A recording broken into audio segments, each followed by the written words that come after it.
Bandwidth provided by Recursive Squirrel Interactive. Visit them on the web at recursivesquirrel.com. Episode 639, In Your Dreams.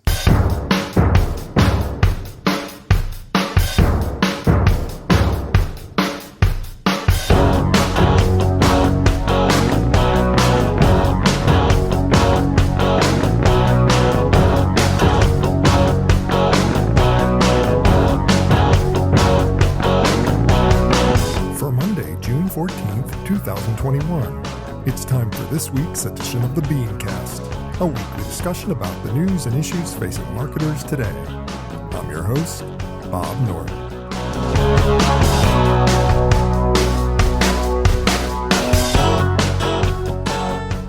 Thanks for joining us. And you thought subliminal advertising is creepy. Well, what about advertising that impacts your dreams? Dream and sleep experts report that ad folks like you and me are exploring this arena intently. Will it work? Should we do it? Tonight we'll discuss. Also, Apple announces even more tracking restrictions, the growing importance of branded entertainment, digital product insertion, plus this week's Fair, Fail, Foul. That's the lineup. Let's meet tonight's panel.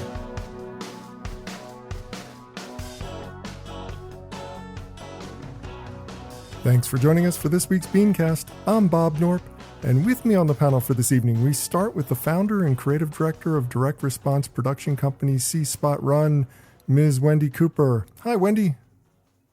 Hey, Bob. Good to be here. Glad to have you. Now, next, he's the host and executive producer of the nightly internet talk show Joseph Jaffe Is Not Famous. Mr. Joseph Jaffe is here. Hi, Joe.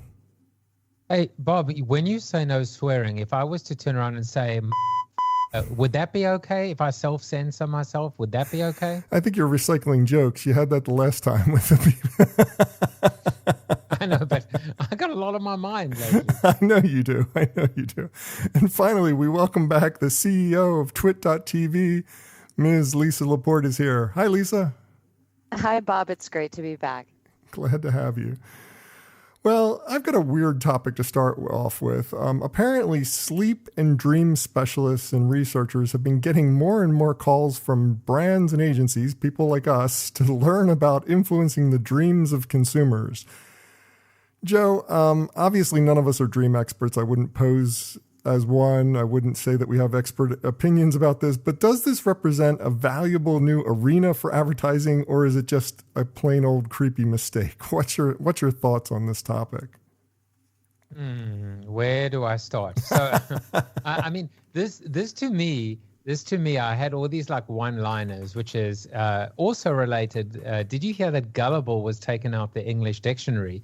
And then the other thing I thought of was, suddenly I don't feel so self-conscious and insane talking about NFTs. But what I settled on was this might be the exact moment that advertising jumped the shark if this were true. And I'm not actually sure it is true. I went and looked at the source article and I just think it might be a campaign. So I'll tell you why. And then we'll get into the insanity of this whole ridiculous article.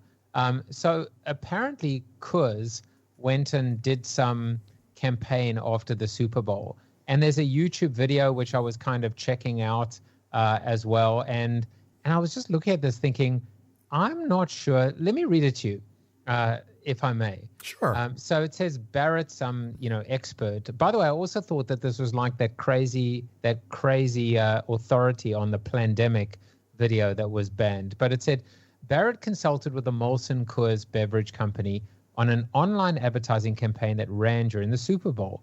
Following her instructions, Coors, which features mountains and waterfalls on its logo, had 18 people, in parentheses, 12 of them paid actors, watch a 90-second video featuring flowing waterfalls, cool mountain air, and Coors beer right before falling asleep.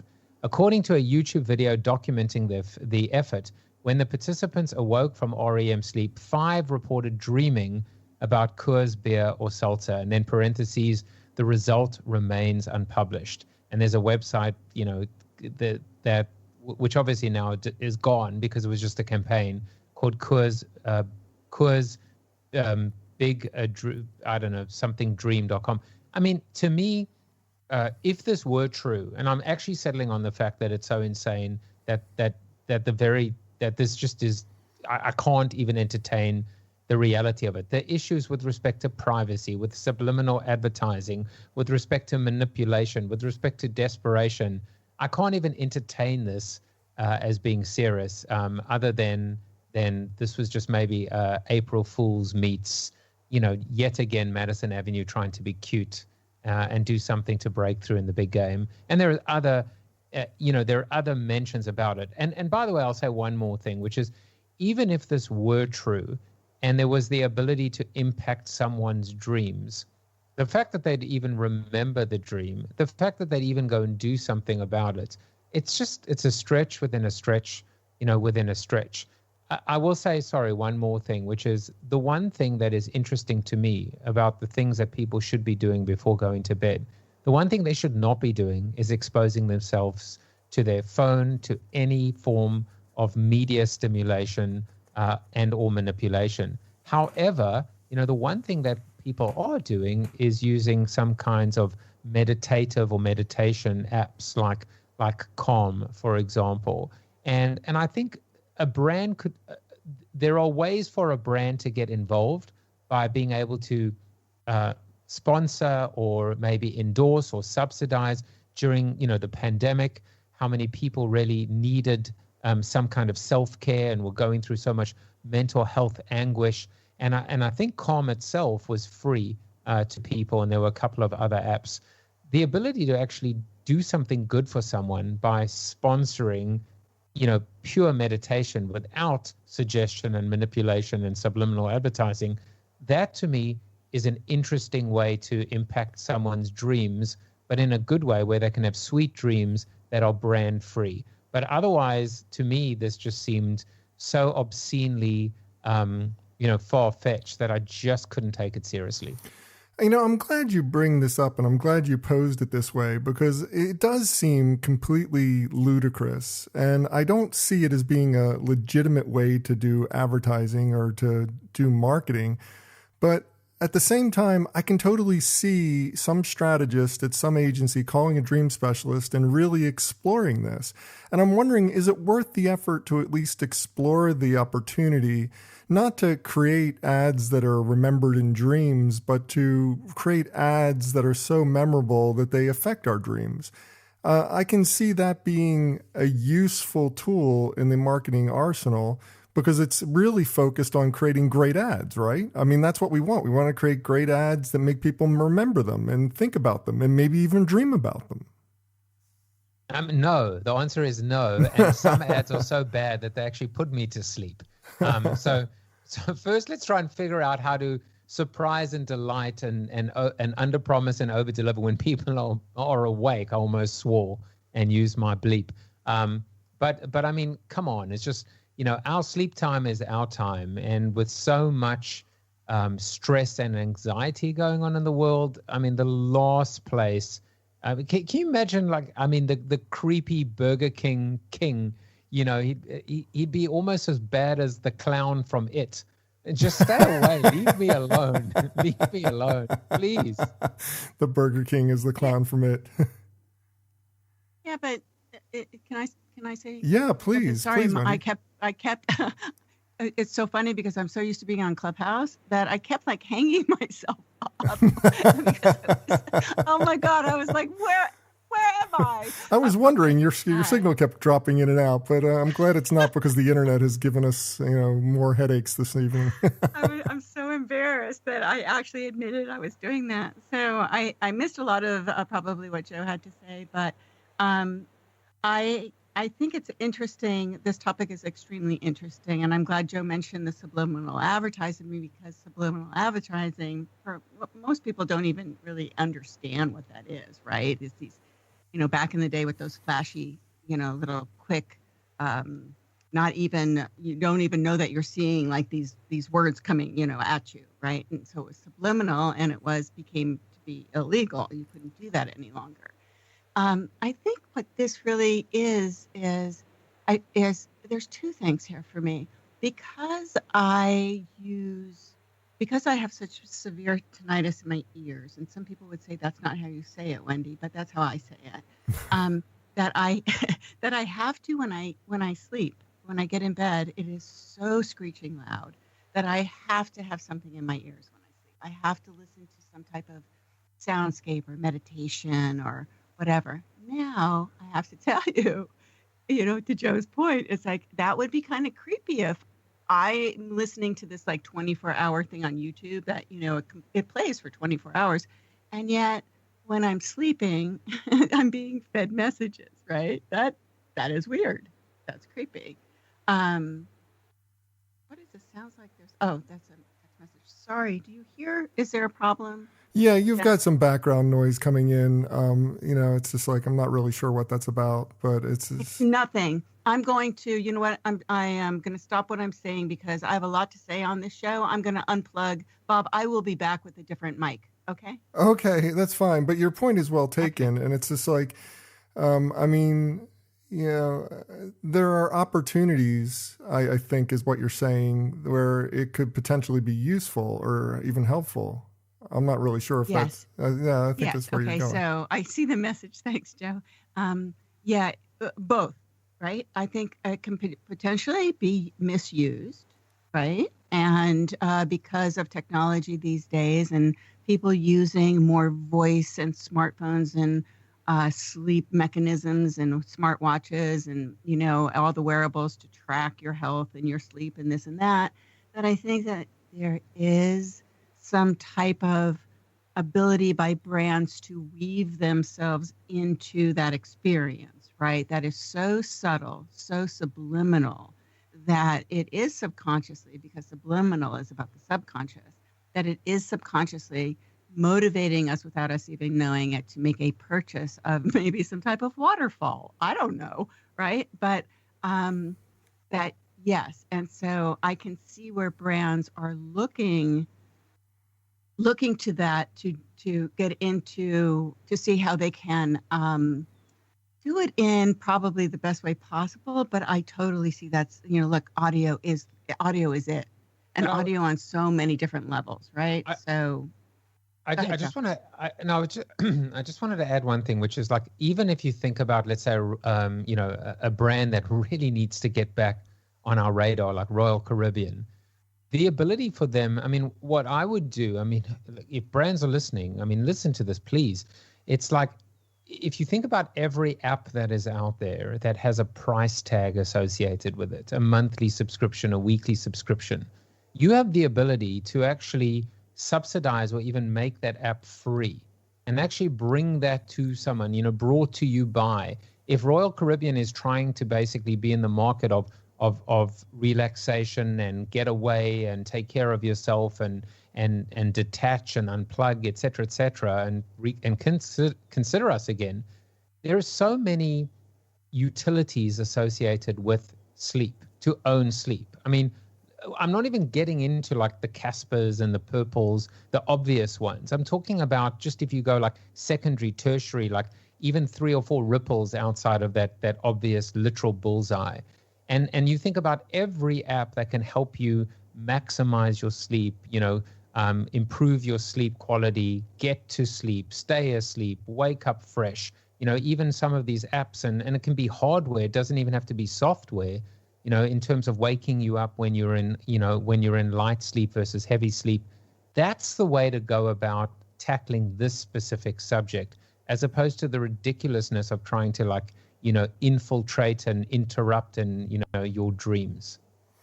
Well, I want to get Lisa in on this and your thoughts. What are the ethics of this? It sounds like it's really some interesting places to explore on a theoretical basis, but the actual application of it seems to be a little bit dicey. What are your thoughts? I'm in the Joe camp because, first of all, when I'm starting to fall asleep, I agree. I think if Royal Caribbean or a brand did want to reach you by offering you that app for free, would work a lot better for me, because if I think about it, I don't want to see a waterfall and then dream of alcohol. I mean, that doesn't sound beneficial to my well-being. So to me, if this is going to be a brand, I would either sponsor the app or do something around it, because I would rather have different messages brought to me, like, I'm going to start eating better, or I want to avoid eating sugar and alcohol. So to me, it's like, if I want to have those types of messages delivered to me when I'm sleeping, I don't want it to be from a brand, unless that's something I want to opt in on that's going to improve my health or do something along those lines. So I feel this is in the creepy camp. Do a better job of getting me while I'm awake versus when I'm asleep, or make it an experiential thing where it's calm, that's trying to help me, find ways to sleep. And we're going to offer this free for the next, 90 days because of the pandemic. And if I really like it, maybe it's something I add later. But to be delivering messages to me when I'm trying to sleep or right before I go to sleep, that crosses the line for me. I don't think brands should go there.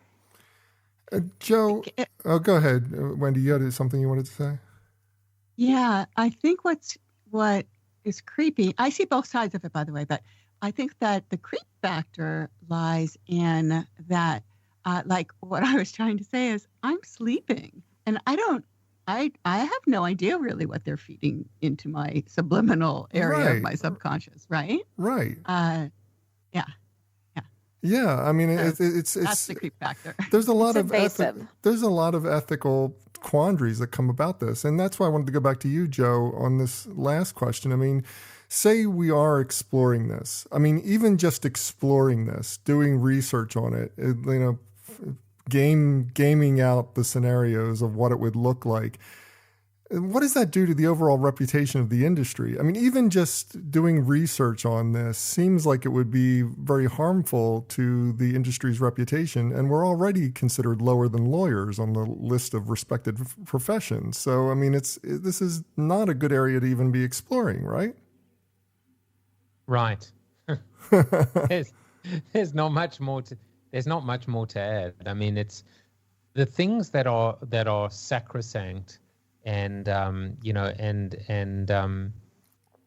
free of messaging and commercialism should be treated and protected. If anything, a brand should be coming out saying, we're definitely not going to go there. In fact, we're going to make sure that nobody else does as well. So this reminds me so much of we've seen some of it as, from the sublime to the ridiculous.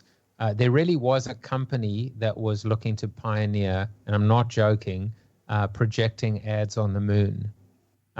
Which I remember that.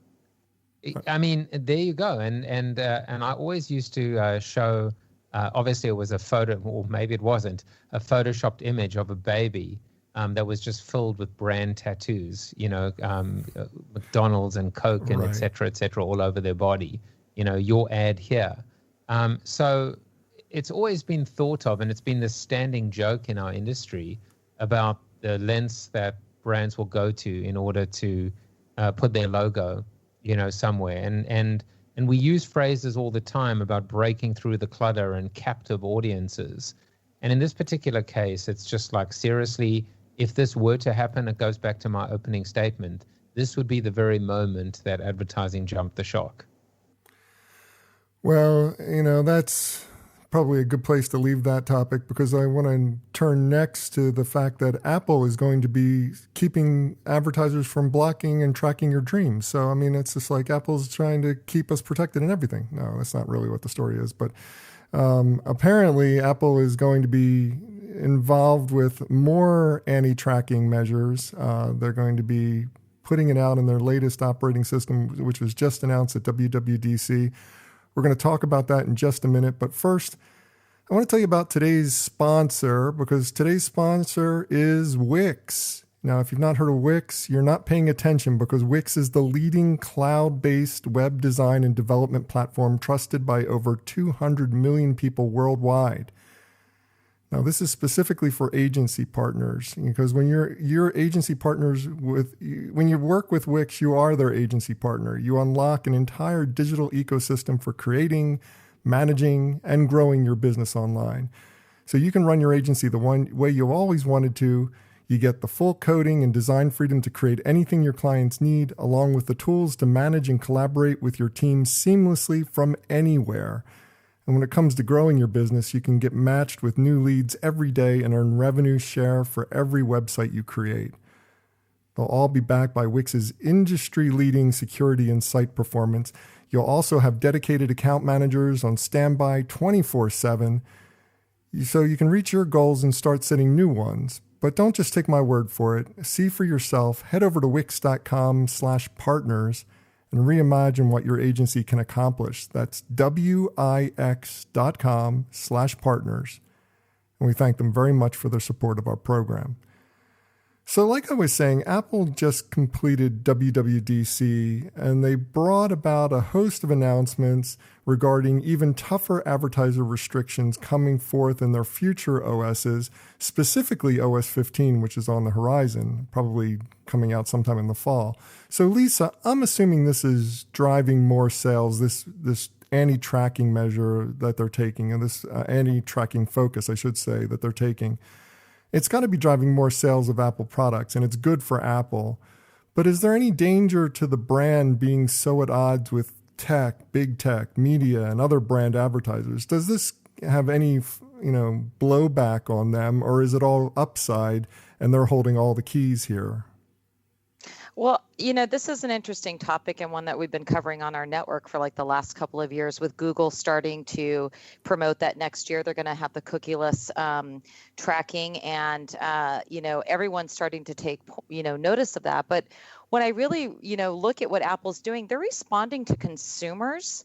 Consumers want this. I mean, as soon as they implemented the feature that allowed you to allow them to share your data with other apps, 95% of the population saying yes, block that. We don't want to share all that data.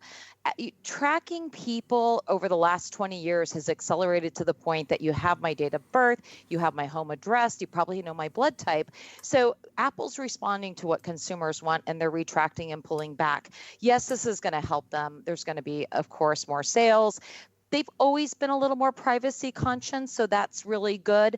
But I really don't think brands, tech, and media can really respond to this other than find other ways to work with Apple, find other ways to get their brand messaging out there. I have a feeling you're going to see more case studies. You're going to see more, more test, demos that used to be around before ad tech and tracking people has exploded. So yeah, do I think that brands and other companies are going to be upset? Probably. And the reality is Apple is a first party, so they're going to have all the information. So brands are going to have to find different ways to work with Apple to either, get more data out there, or they're going to have to be buying, their ads to put their products in front of people with more of, the direction and the genre of who they're trying to reach. But the reality is this is where brands are going anyway. I mean, you take a look at the stats from last year, ad blockers are on the rise. People don't want to be tracked as heavily as they have been, or they don't even understand what's been happening. So I think Apple's making the step in the direction that a lot of people are starting to go into. And I think you're going to see that tracking is going to start to be being pulled back across the board. This is where brands are going to have to pivot, and it's going to change. And yes, are they going to be upset? Well, who isn't? Nobody's happy with Google either. But the reality is it's time for brands to pivot. And I think that, Apple's putting their stake in the ground. They're not the first here, but they're following in protocol with what everyone else is doing. And they're going to continue to protect the consumers, and it's going to raise their market share. And I feel that everyone else is going to have to figure out the new way to reach the audiences that they want to. So I think this is a step in the right direction. I think we've unfortunately allowed everybody to track us to death, and now people don't like it, and they're trying to retract. So we'll see what happens. It'll be interesting. I like how you bring up that it's a consumer-focused move, because consumers are desiring it, they're wanting it, and they're responding to it. And that's the most important thing. But it also strikes me as a little bit of I'm a have and you're a have not type argument. because Apple and Google can get away with taking out the tracking mechanisms because they're still tracking. They still have that information. That's the first party tracking. I mean, that's why they're like, oh, consumers want this privacy. It's a great shield to hide behind the consumer, don't you think? Because, you know, they've got your data. It doesn't really affect them. They're just turning off the faucet for everybody else. So, yeah, it'll be interesting to see what happens, but I think they're big enough and they can do it. You know, that's what bothers me most about this, you know, because, you know, look, I mean, you know, if Apple's doing it, it's because they have that ability to not have to worry about ad sales at this point in their life cycle. They don't have to worry about that. This is going to hurt the smaller brands. It's going to hurt the That's people what I'm coming getting out at. there trying to figure it out because they're not going to know what to do. But you know what? We've only had this for like the last 20, 30 years at this level, this tracking level. So they're going to have to, you know, brands are going to have to get creative, and it might be hard for new people to launch. Joe, you deal with a lot of startups. You've dealt with a lot of innovative companies that are in this space. I mean, this is kind of your bailiwick. What are your concerns here? Do you think this is a good move on the part of Apple overall, or will it hurt a lot of ad tech companies, small companies that are kind of dependent upon these systems working, and having them turned off? It's going to be really kind of monumentally bad for our industry. But I just want to get your feelings on this. Is this a bad thing or is this a good thing? So I've got a slightly different take on it, which is I almost feel like this is Apple basically giving everyone the middle finger, but really, you know, it's almost this reaction to the fact that they failed so miserably at trying to be a media company. And, you know, remember the iAds and how they tried to like turn their whole ecosystem into a giant, you know, advertising platform. And, you know, maybe they hope we've forgotten about it, but they certainly haven't, I don't think. No. And a lot of the industry people haven't. And it's almost like I feel like there's some unresolved issues here that they maybe need to go to therapy for, to actually realize that they couldn't be everything to all people. Now, putting that aside for a second, you know, I mean, I think everything Lisa said is absolutely spot on. And they really can choose to take, you know, whether they call it the high ground or it's just self-righteous, and it's probably more the latter. But the fact is, if there is a message to every company out there, is that you're going to have to work a lot harder and stop being so lazy and get over yourself and get over the sense of entitlement that all of this data is yours for the taking, because it isn't. And the good news is that there are so many ways to be able to still access that data and still be able to benefit from that data. And that is the lesson of direct to consumer. Because at the end of the day, when somebody registers, when somebody sets up a profile, when somebody gives you voluntarily and gives you permission, gives you the data and gives you permission to use that data, that is exactly the future. It is the present and the future of this business, and nothing else matters. And if advertisers, whether they're small businesses or the largest of the large, haven't figured this out in the age of all of these privacy privacy kind of moves that have absolutely destabilized the whole business. You know, in all the conversations that we've had on the BeanCast about a post-cookie era, it's the fact that you actually, you know, charity begins at home. And what happens within your app and within your ecosystem and within the registration, within the direct relationships you have with your customers, is what ultimately will separate, I think, the winners from the losers. So we can cry and we can moan and we can complain, and maybe some of it is still justified. But the fact is, you know, Apple's not going away. They'll set the rules, they'll set the standards, they'll change the rules mid-game, and we're just going to have to figure out how to get on with it. But the good news and the light that still, you know, to me is at the end of the tunnel, is that the way to kind of win at the end of the day is just to kind of focus on on quality relationships, on serving customers, on being servant brands, right? Servant messengers, servant distributors, servant retailers, whatever the case may be. And that's the way that's the way, like without getting too like sanctimonious here, that's the way humanity will trump all of this, technology obstacles that get thrown our way, because they're just red herrings. I'm listening to you, and you're basically advocating for permission-based marketing. And it's so funny to me that, Seth Godin wrote that, when? Back in the 90s, 2000? I mean, it was like early on in the age of internet advertising. Yeah, I can hear you. Okay. So, yeah, I mean... Can I chime in? Yeah, please do. Thanks. My thing isn't working properly, so I'm sorry I can't see if you can hear me or not. But there's a few things here that before I forget, because I am so old, I will forget. I know how you feel. God, it's like, please stop speaking, Joe. I need to say something. I was just speaking because I was waiting for you to interrupt, and you didn't, so I kept on speaking. Okay, so before I forget, one is I feel like Steve Jobs has come back from the dead.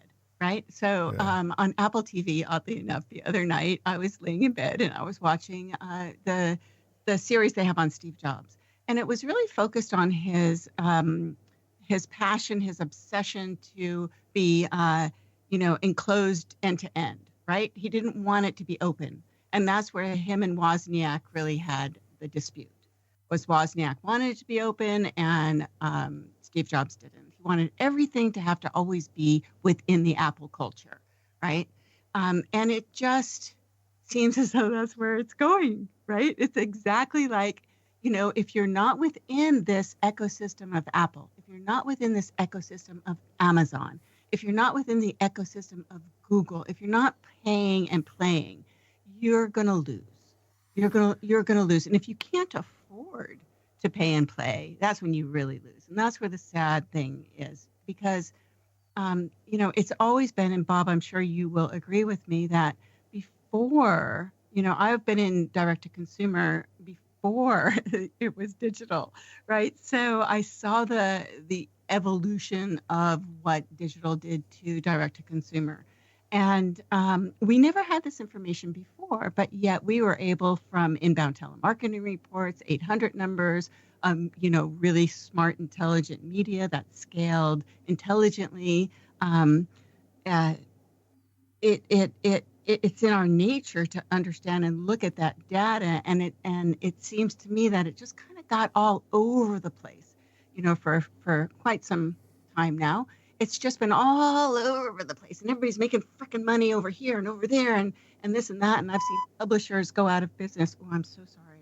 And I've seen affiliate companies go out of business, and I've seen everything be manipulated over the years. I've seen Live Commercial go out of business, Joe, right? And everything this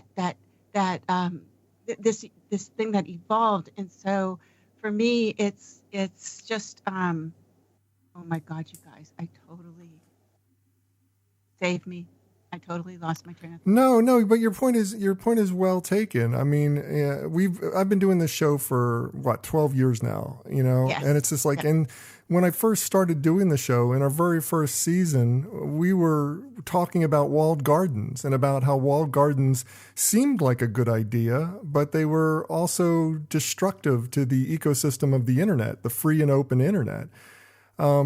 This falls right in your lap, Lisa. I mean, this is the area that Twit covers best. I mean, right. I think it's gone too far is the problem. Yeah. It's kind of like we've gotten so invasive. I mean, take it from me. I run a tech network, and the amount of ad tech that people have been trying to get me to put on everything, I fight everything tooth and nail. It takes me a good 2 or 3 years before we adopt anything. And I have very minimal ad tracking. So frankly, when Apple made this announcement, for someone like me, I'm like, yay, finally, because everyone is really just wanting to know everything about my audience. And we try to protect our audience we do an opt-in survey, and we don't know, everybody's blood type and, if they're married or not. We actually treat our audience with respect. And we go out to them every year and say, hey, this would really help us, when we're pitching people. And, so I felt it was really starting to go down this road where it was going to get to the point where it might put my network out of business because I can't give this much data about our audience because we don't ask them for it. We don't track them at that level. So frankly, for someone like me, I feel like, okay, I understand we're in this walled garden now. I understand that Apple's pulling back a little bit more. So what I'd like to see is what's going to happen next. What kind of balance is going to occur so that we can respect people's privacy, but at the same time do what we need to do for brands to deliver the messages back out to the, to get new consumers. So it's going to be interesting. I think you'll see a hybrid of what was done before combined with something new as we move forward. So frankly, when this announcement happened, I actually inside jumped for joy because I'm like, yay, I can finally tell, advertisers and brands to, shove it a little bit more than I have been. So I think it'll be interesting to see what happens next. I think it's got to come back to respecting the consumer, respecting the person, getting them into opt in to, drink the Kool-Aid and you're willing to share your data with them. I really, it'll be interesting. I think everything ebbs and flows. And I think it's gotten to the point that, technology, we've gotten to tracking people to such a level that people are revolting finally. So now we need to find a balance. I completely agree. And every single time I've been getting one of those messages, I've just said no. Regardless of who it is. For the most part, I've just said, you know what, this is my stand as a consumer to say no to all of you, sons of what. And but Joe, would you, if it's a brand you trusted and they said, hey, would you take the survey? Would you do that? Yes, I would. Yes, I would. And that's because you trust them and they got your trust. But it's few. But my point is that look, it's few and far between. However, the point I wanted to make is I think there's going to be a second act, and I think there's going to be a second act where in the new updates for these apps, they're going to work a little bit harder now to explain to you exactly what the benefits are to you by actually changing your settings and by being able to give them permission. So this could be seen, if you look at it a different way, this could be seen as a correction that actually is good for everyone longer term, because the brands that want to play are going to have to actually just work a little bit harder to be a little bit more explicit, a little bit less greedy, and make sure, to the points that were raised by both of you, by both Lisa and Wendi, they're going to have to demonstrate that commitment, that loyalty, and deliver the utility. And so that maybe I'm being idealistic, but no, I don't think that you are being idealistic. I don't think you're being idealistic at all. I mean, I've been on the record here. I've done the same thing. I've clicked no, you can't track me on every app except for Flipboard. I use Flipboard so extensively, and they took the time to explain to me what exactly they were going to use my data for. And I'm like, fine, that's fine. I use your app all the time. I know that you need to monetize. I'm willing to do it. But so few of the brands took that time to really, truly explain it. Like even Facebook with their double talk, it's just like that did no good for me. And all these other apps that just let the default window come up, I'm like, you're not even explaining what you need this data for. I'm not going to. It's past time to respect the consumer again and to treat us like intelligent human beings and not cattle. Absolutely. That's where we're at. Yes. Amen. Absolutely. But in the same breath, we developed, it's interesting because you talk about the trust and being transparent. And before we had all of this onslaught of digital, I remembered what I wanted to say, by the way. We fought very hard through the Electronic Retailing Association. We fought very hard for best practices and worked with the FTC for full disclosure. Because, Guthrie Ranker, Proactive, a lot of things were built on, subscription agreements, memberships, auto ships. That's something I know very well.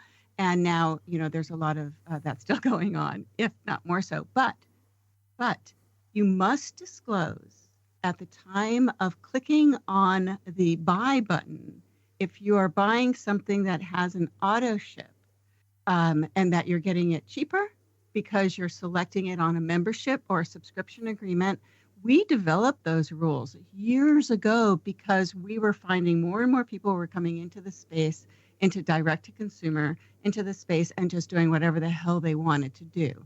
And they weren't following these rules. Recently, I presented a screenshot to a brand, and I said, this is what you need to have next to your save 10% on your auto ship every month. If you subscribe right here, you need to disclose all of this information in order for it to be legal, right? So we worked very hard, to my point, Lisa and Joe and Bob. My point is we worked very hard to create this trust in a very distrustful industry of direct-to-consumer because of so many bad players. We worked really hard to create all of these best practices that we all did follow until all of a sudden you had the affiliate explosion and you had this whole explosion digitally. And now it feels, for me, like it's being reined back into where it belongs, right? Respectful of the consumer, from where the foundation of direct-to-consumer comes from. We worked very hard to create that community with the consumer. It got destroyed, and now it's coming back to that. And I think that that's a beautiful thing, and I really applaud that. If the ecosystem can treat that consumer properly, then it's a wonderful thing. If they want to manipulate that consumer because of that control, then that's a different story. When it comes to brands, how you play in that is really up to the brand. But that's really what I wanted to say. Thank you for listening. Oh my God, I feel like I'm on Clubhouse and I'm done speaking now. That's called delayed. You're giving me a lot of editing. Joe, to do you need to be a little quicker there, dude. That's it. The red wine has slowed me down. Oh my goodness. Well, we're going to move on because I need to get to a couple more topics before we run out of time. First up, with advertising opportunities growing more expensive and harder to track, comes a call for bringing back the age of branded entertainment, Wendi. So could you explain this tactic to us and maybe offer your thoughts on whether it makes sense today? I mean, advertising was, at least television advertising, was kind of founded on branded entertainment, the Colgate Hour, things like that. Is that still relevant today? Is that still a relevant tactic? And can brands take advantage of it in any kind of meaningful, lasting way that will impact the sales of their products? Well, first of all, Joe, you are mysterious guest number 3 because I already posted on LinkedIn. And oddly enough, I posted this really weird old school Colgate story commercial. Anyway, I love this.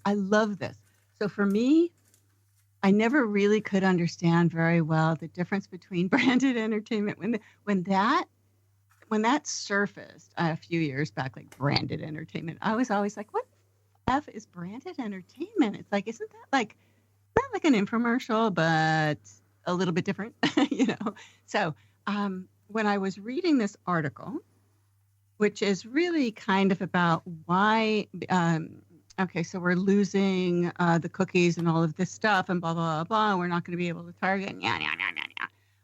Sorry, but it's the same conversation over and over again. This guy is talking about how Nike and I think Dove created the series, and I'm not sure, but I think it might have been for Netflix, and how genius it really is to create these series that basically tell a story. So brands now have to tell a story. Well, the infomercial world is always about a brand telling a story, right? We took 2830, which is paid programming. It's not even advertising time. Remnant cheap media, and we created a 30-minute program out of a brand. You can still do that, and you can. And I quickly went on Google and GoDaddy and got storymercial.com because, yes, I think that if a brand does this the right way, following the foundations, and I hate to keep going back to it, but I think it's so beautiful that we're kind of like going back in time and all of these wonderful brands we built through infomercials. It's just, the history. I'm going to write a book on it, by the way. If we go back to the essence of the storytelling, the intelligent media buying and the strategies behind buying remnant available media, whatever that might be in today's terms, right? That's very cheap. And then telling their story, the brand using that format, that programming format to tell their story. And it's very inexpensive media, by the way. And if you intelligently do that and execute it properly, it can be a really beautiful thing. And of course, when I say infomercial, most people are probably right now thinking yell and sell, things like that. But in a long form infomercial, it is one of the most difficult things to create. But For a brand. Is that what they're talking about, though? Because Yes. when I read this article and I hear the word branded entertainment, I think there's only two good examples that come to mind. One would be the BMW films, which everybody uses as an example. And the other one is Red Bull, doing branded entertainment. It's just like, it's not a sell of the product. Think so, Bob. It's not a sell of the that's product. What they're talking about. Okay, so what you're explaining, I totally get. I think that brands telling stories about themselves and doing it well in the long form has always been an effective way of selling product. It's a great way of telling a complex story and making it simple so that the audience can follow along and envision it in their lives. I am 100% in agreement with you. But when it comes to BMW films, that gets quoted all the time as being really, really effective for the brand, but it was effective to other ad professionals. Consumers. That's what I'm saying is if you took the strategy of the infomercial, which is intelligent media, right, which is cheap remnant media, and you build and scale from there, and you follow the foundations of how we do that, then it's a smart play. Then you can actually tell multiple stories. You can have like a Maxwell House kind of feel to it, right, where people are looking forward to seeing what your next story commercial might be. But you're doing that in a long format that is programming, as opposed to, and you're kind of following that method, right? But if you're just going out and thinking that you're going to do something like Red Bull jumping out of a plane and flying to the moon or whatever it was that they did, and BMW, no. So if you're going after those major brands to do stuff like that, then yeah, stick with Netflix and do what Nike and Dove did. But if you want to launch a brand and you want to bring something to market and you want to do that through branded entertainment, through influencer marketing, whatever it might be, you can create things, I believe, content, using the tactics and strategies of the essence of infomercial campaign management, and do that through amazing storytelling now that you can then repurpose on all different mediums. It's a beautiful thing, and a brand can do that and really connect with the consumer the way they should be. I think it's beautiful. I really do, and I'm sorry, but I'm off my soapbox now. This is Wendi, by the way, and I'm done speaking. No, you bring up a lot of good points about it. Lisa, what are your thoughts here? Because it's just like, I look at the branded entertainment spectrum, and there's the only ones that I see that are really effective. I would say Red Bull. I would disagree with Wendi. I would think that Red Bull is really effective at selling their product by not selling their product, by creating an entertainment universe that sells the product for them. I think that Nike did a good job with if I'm not mistaken, they were involved with the whole Michael Jordan documentary on ESPN. That did a good job because it focused on Michael Jordan, one of their biggest stars. Was it quantifiable, Bob? Get back to the basics. Oh yeah, but did they get a lift in sales? Not everything's quantifiable. Sometimes you have to brand, and sometimes branding is effective. It's not quantifiable, but it works. There's no way.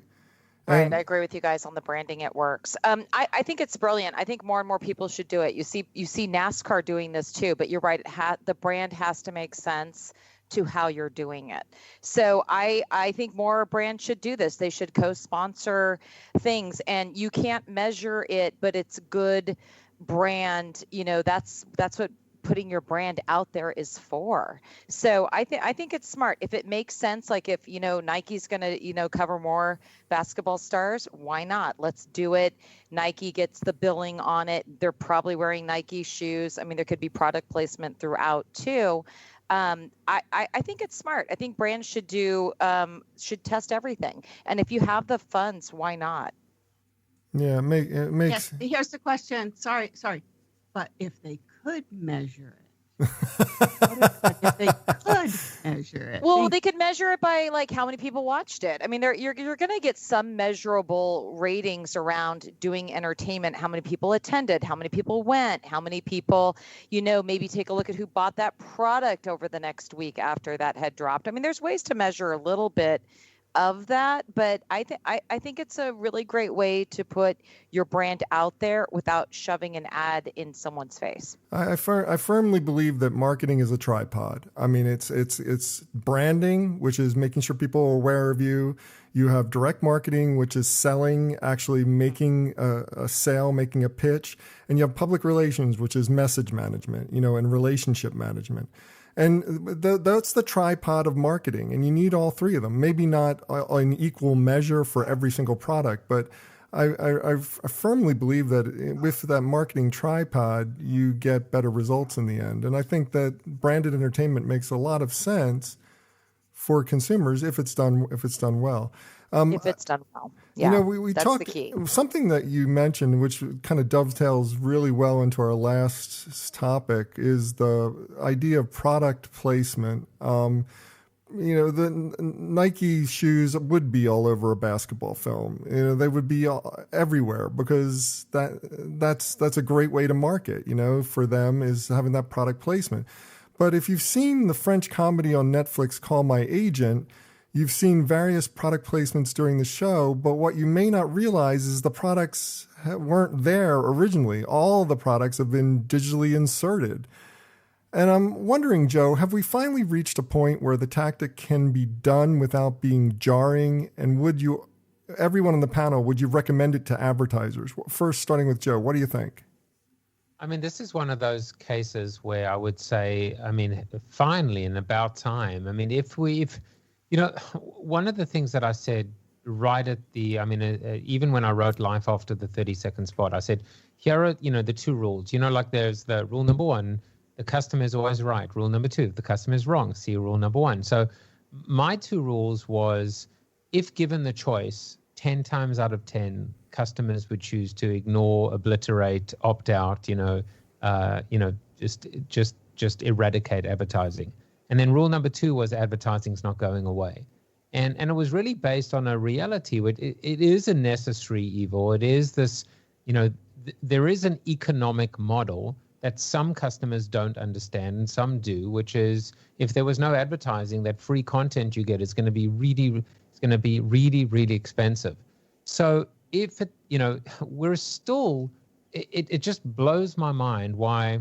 And I'm talking about in traditional, for the most part, traditional terrestrial analog, let's call it just television, for God's sake, why we haven't seen better targeting, and better means to present a more relevant, resonant overall image. And so if I'm in control as a customer, as a consumer, or more importantly, if I'm seeing products that are absolutely part of my life and part of my own interest set and part of my own, buyer behavior, whatever the case may be, the whole image, the whole experience is going to be more palatable and engagement's going to go through the roof. And if you ever needed an example of this, and this is like not even a stretch, this is absolutely, and it's been like this for a decade, you just have to look at FIFA.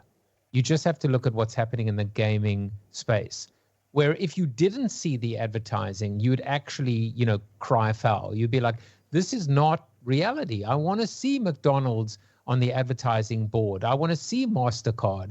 I want to see all of the global sponsors that underwrite the World Cup and I want to see Heineken with respect to the Champions League or whatever the case may be, sponsors on shirts. So that's what actually happens when advertising plays a role in our life from a zeitgeist, from a cultural standpoint. And so the ability to actually, start to present a little bit more customization, personalization. In this particular case, I'd say it's about time, and what took you so long?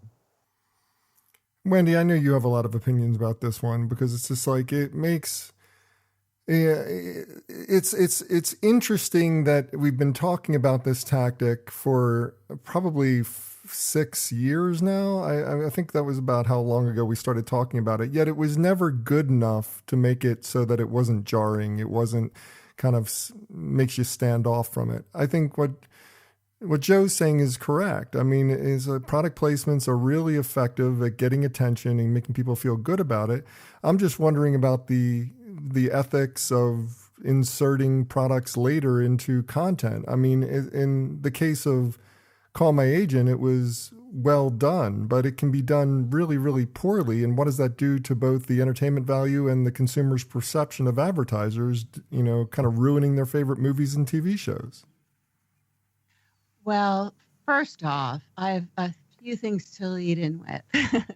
Number one, I totally forgot to say I do everything on Wix, by the way. All the websites that I create for all of my clients are on Wix. My website is Wix. I love Wix. Thank you. And you taught me something that I can actually be in a creator program there. So that's awesome. Okay. The other thing is that I love this show. So I'm glad you brought it up. It was like mine and my husband's go-to show during the lockdown here in Los Angeles. You mean Call My Agent, not my show. Yeah, not your show, Bob. Call My Agent, Dix Person. And I loved it so much because I lived in Paris in the early 80s, and it was like I just went back to working with all of my friends there. So it was awesome. I had no idea that they were doing that type of product placement in the show until this article. I think from a professional standpoint, from a producer or a marketer standpoint, I think that it's quite awesome that they're able to do that. I think if they start to look at it, because you have to understand how it works in visual effects, right? And if the frames per second, and then depending on 4K, 8K, whatever, there's all sorts of post-production interesting things that have to happen, because it is a visual effect. It just doesn't get laid in there because, it's moving, right, at certain frames per second. So it's interesting. It would also depend on the cost, right? I'm always minded of what is the cost to really insert, because product placement back in the day, in 2003, product placement on Friends would have cost us about $10,000 a minute. So if I was able to come up with a concept for a product to be in an episode of Friends, I would submit that concept to the writers, and they would go, oh, cool concept. Yeah, we'll write it in. And if they write it in, depending on how many seconds or minutes they spoke about the product is what you would have to pay. So it was actually quite expensive, and rarely did it really pay out, right? It was more of an ego thing. So now product placement takes on a whole different technical ability for brands to put their products within episodes and then randomly do that, possibly programmatically. I think a lot has to be done on the front end and the back end in order for this to grow and actually become something that's a thing. But I would love to learn more about it. Actually, I think it's pretty genius, to tell you the truth, as long as the cost doesn't really outweigh, the benefit, right, like anything else. Right. Well, good talk about that. I think that it is a really interesting technology, and we'll probably be talking a lot about it over the next coming weeks. But for now, it's time for this week's Fair, Fail, Foul. But before we get to that segment of the show, I do want to take this quick opportunity to thank my guests again and allow them to each do a shameless plug, starting with Ms. Wendi Cooper. You find her at cspotrun.com, also wendicooper.com. Tell us what's going on in your world, Wendi. What would you like to promote? Bob was absolutely correct. Number one, I want to thank you with all the gratitude in my heart for allowing me to speak here today, Bob. Oh, you're welcome. You're welcome. Yes. So the letter C, hotspotrun.com. Actually, that is my spot for direct response, and I can help anybody with their content or their creative and also their campaign management. Also, I wanted to say this. Okay, so number one, I have tomorrow, which if you're listening to this, and I know it's podcasting, but anyway, I have 2 rooms on Clubhouse, and I am going to talk about them. One is my Concept to Consumer Club, and then the other one is 60-something, which is kind of turning into more of an intergenerational place to hang out. And on Tuesday morning, June 15th, we're having a Tech and Wisdom, right? Is this the new normal? And that was spawned by someone who worked at Gardner as an analyst for many years, who dropped into my room and was talking about his daughter who is in tech at Google, and kind of the disconnection of the generations between, the wisdom that people can bring to the younger people that are in tech. And I think it's going to be an interesting conversation. Other than that, my son Chance has his artwork in a gallery, Chase Contemporary Gallery in Miami. So if you're in Miami, please stop by and see his artwork. And that's it for me. You can follow me on Clubhouse at Wendi Cooper, of course. Awesome. And, yes, thank you. And now Joseph Jaffe, you can find him. I'm not really sure because he's got a whole new show, probably a new URL. I'm going to let him take over and tell us all about the Joseph Jaffe is Not Famous and maybe where we can watch it. So take it away, Joe. Yes, so I'm thrilled to have announced the rebranding of the show from Corona TV, which made sense at the time, which is poke fun at the bear and try and find hope, positivity, and optimism from pretty dark and challenging times.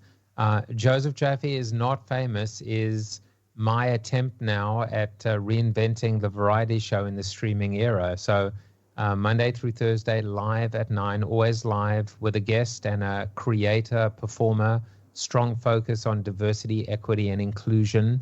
And I'm really trying to just determine, as I would say, WWCD, what would Carson do if he was starting the Tonight Show in 2021? So if you haven't watched the show yet, I'm approaching guest number 270 this week. You can actually just subscribe through bit.ly/subscribe to the show, bit.ly/subscribe to the show. But my channel is youtube.com/C, which I imagine stands for creator/Joseph Jaffe is Not Famous. You can pretty much just Google it. It's just brought me so much joy and allowed me to really just showcase amazing guests. And in fact, the second thing I wanted to mention is I just put out an ebook of the first 50 interviews, of which you are one of them, Bob. I know. I saw that. And I mean, it's a visual. It is like a piece of art. My wife designed these beautiful visual summaries of each of the first 50. And what I love about it, it's a free ebook. You can get all of these links, by the way, off my Linktree, which is linktree.com/JaffeJuice. But why I love this so much is it's a moment frozen in time. Like if you look at your episode, Bob, it's like what date it was, where we were, what we knew, what we didn't know, what we thought we knew. How soon we thought this would end and it didn't. And every single one of the interviews links to the actual original piece of video. So that's the second thing. And then, the third thing is, and I'm really glad that I was on the show tonight because I think today is 9 days to go before I have heart surgery. And it's a life-changing moment. And I hope and I pray that I'm back better and stronger than ever before. But nothing's going to change in terms of my commitment to trying to just bring more hope, positivity, and optimism into the world. And I actually, if you go to my Creator Coin, which again you can get all the links through my Linktree, I actually set up a little GoFundMe on my rally through my Rally Creator Coin, and I wanted to find the balance between. I wanted to be honest, I wanted to be transparent, but I also wanted to be like as authentic as I could be. So every single one of these campaign rewards or one of these support levels is tied to my show. So if you want a shout out on my show, if you want to be backstage on the show and meet the guest, if you want to a cameo in the show, host the show, even get your own complete bespoke show created for you, or just donate and support me in the work that I've done, you can do that through my Creator Coin, and I'm donating 10% of the proceeds to the Mitral Foundation. And that's what's going on in my life, and I really, really do genuinely hope that I will be back on the show in August to continue this beautiful friendship and relationship, not just with you, Bob, and the BeanCast, but all, the entire community, because this has been a staple part of my life for how many years now, Bob? Oh God, yeah, at least 11, if not 12. So that's what's going on in my life. I really want to say this to Joe. Take it from someone who... You're very soft there, Wendi, so you try to speak. How about now? Now you are. Now you're good. 15 surgeries later. You're cutting out right now. I'm not really sure what's going on. So you're. So anyway, we just wanted to say to Joe, if you can hear me, change the "I hope" to "I will." That's all I wanted to say. I can give you some backing music if you like, Wendi. You know what? Whenever Wendy's around, I have a smile on my face. So thank you for giving that to me, Wendi. I will be back, and that is a threat. It's not a promise. And last but not least, Lisa Laporte. You can find her at twit.tv. That's where she's the CEO. Tell us what's going on in your world, Lisa. What would you like to tell us about? Well, it's interesting, all the topics we covered today. The things I wanted to plug is for people that don't want to be tracked, we launched Club Twit. So if you want ad-free content and you want to join us in the Discord server we have and harass Leo or me or have some fun, we have Club Twit for people that want, that particular platform instead of, worrying about advertisers and things. And we're doing a cruise next year. So I'm going to bring some joy here. If you want to hang out with me and Leo, and you've never been to Alaska or you want to, why don't you join us on a cruise in July of 2022? I want to come. I'm booking. I'm definitely You coming. should book. It's cruise.twit.tv. So check it out. I think we're going to have fun. It's just a week, and it takes off in Seattle and comes back to Seattle. So, we just thought we just figured, it's after the pandemic, so it's time to move around and hang out with our fans, because our studio's been closed to the public, and it still will be probably for the rest of this year. So we're trying to, come up with some experiences for our fans and little get-togethers. So that's one we put together. Man, you guys all had lots of stuff to talk about. This is fantastic. So yeah, definitely everybody check out their links, check out their sites, go on their cruises. You got stuff to do. And Joe, there's nothing that's going to kill you, so I'm not really too worried about you. You'll be fine. I totally believe that. As for me, for more information about me or the show, visit thebeancast.com. There you can find a complete show archive. You can find out how to consult with me about getting your brand's podcast off the ground or your marketing program off the ground, and even how to advertise on this program if you would like to advertise with us. So check it all out at thebeancast.com. And now it's time for this week's Fair, Fail, Foul, a rundown of the best and worst of advertising, marketing, and public relations from the last week. First up, Wendi, Netflix stirred up a lot of controversy with their latest kind of marketing effort. They got a lot of attention for advertising Sweet Tooth in USA Today because they took over the homepage completely and did a fake news story about the fact that these children are being born with animal features. And it clearly said advertisement. I think that people just are way too much up in their crap to, see that it was just creative and funny and interesting and got people talking about it. And I love this effort. I thought this was really gutsy on their part. It was hopefully effective about getting people to watch the show. And even the controversy turned out to be positive for them. So what are your thoughts on this? I think any attention is good attention at the end of the day. You know what I mean? It's like, I love to do stuff that's out of the box and get really weird attention. I even get attention from people going, "What the hell are you doing, Wendi?" But well, I got your attention. So I thought it was. I'm with you, Bob. Yeah, I think it was really good in the end. So definitely kudos to them. Now the fail of the week, though. This one, Joe, I'm going to go to you on because Nike attempted to Greekify their logo on a new shoe by using Greek letters. Well, unfortunately, they didn't really think through which letters spelled Nike in Greek, and they misspelled Nike in the language that they were trying to emulate. I don't know. I thought this really tickled my funny bone. But what's your thoughts on this? It's all Greek to me, as the saying goes. No, I mean, listen, it's just insane. I mean, you've got 4 letters. Well, what's the old saying? You had one job. I know the Sigma looks like an E. I understand they were trying to go for their logo, but it's not an E. They just put the wrong character. It was terrible. All I remember was when I worked at Nando's Chicken Land, the agency brought us this pointer, like it was a poster for the in-store poster, and instead of the outline of the chicken, they had an outline of a different animal. Going back to the first topic, and it said at the bottom, "Unlucky fried kitten." So,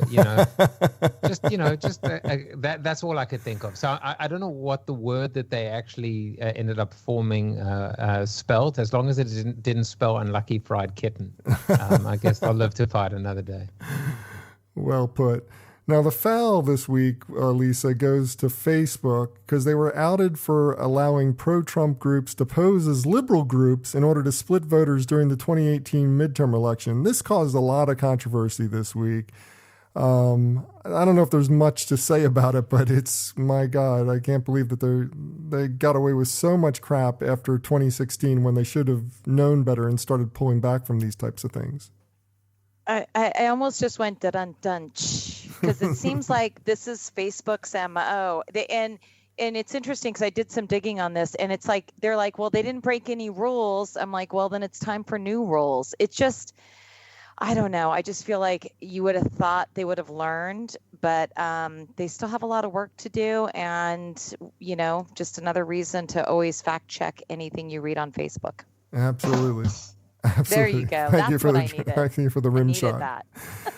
Well, have a suggestion for this list or just want to discuss it? Comment online. Use the hashtag #FairFailFoul. That's #FairFailFoul. And that does it for this week's show. If you'd like to subscribe to this podcast, visit our website at thebeancast.com and click on the subscribe link. If you're an Apple Podcast listener, we've also provided a direct link to our listing there, or just search for the BeanCast in the podcast directory on the Apple Podcasts app.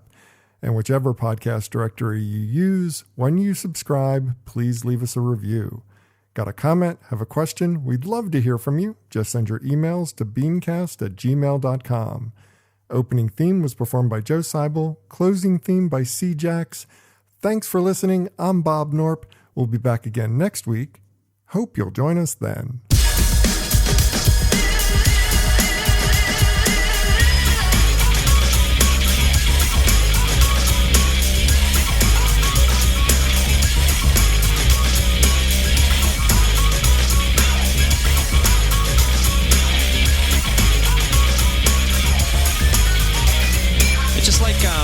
You know what I mean? It's like if it's, you know what I mean? I don't know, man. It's just like, it's like, you know what I mean? Like, it's like totally like that.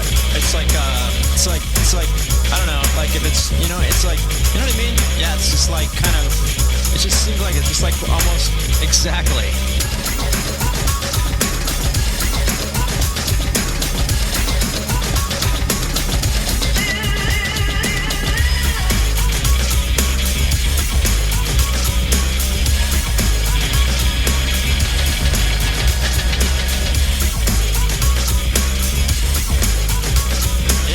It's like exactly. Yeah.